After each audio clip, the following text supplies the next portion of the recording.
नमस्ते दोस्तों, आपका स्वागत है मेरे YouTube चैनल में।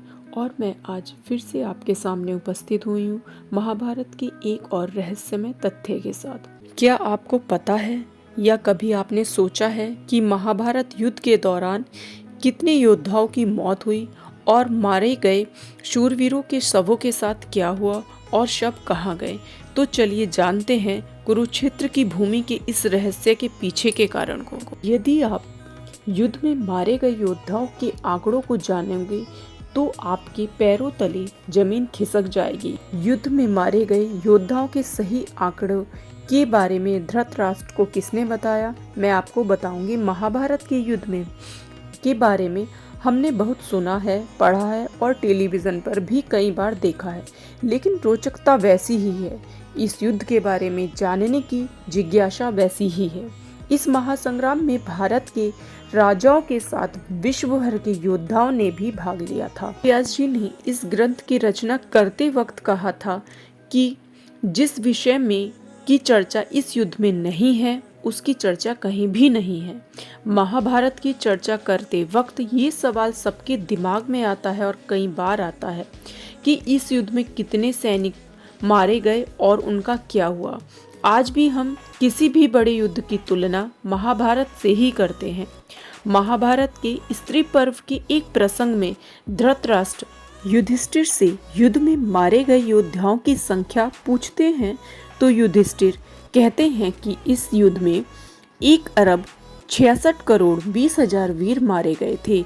इनके अलावा 24,165 वीरों का कोई पता नहीं चला।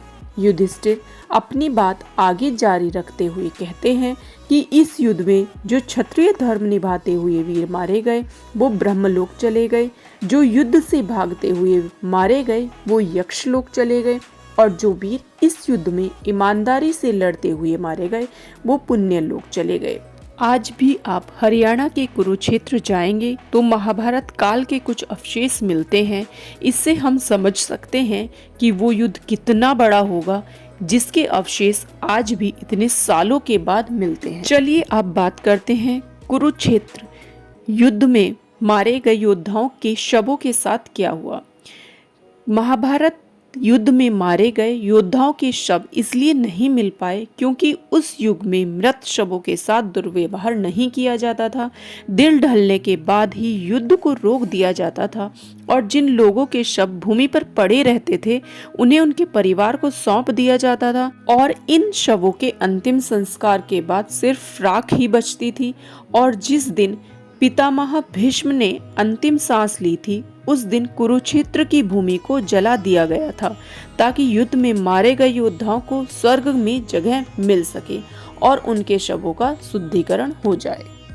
तो दोस्तों, आपको मेरे द्वारा दी गई जानकारियाँ कैसी लग रही हैं प्लीज़ कमेंट बॉक्स में लिखकर ज़रूर बताइएगा।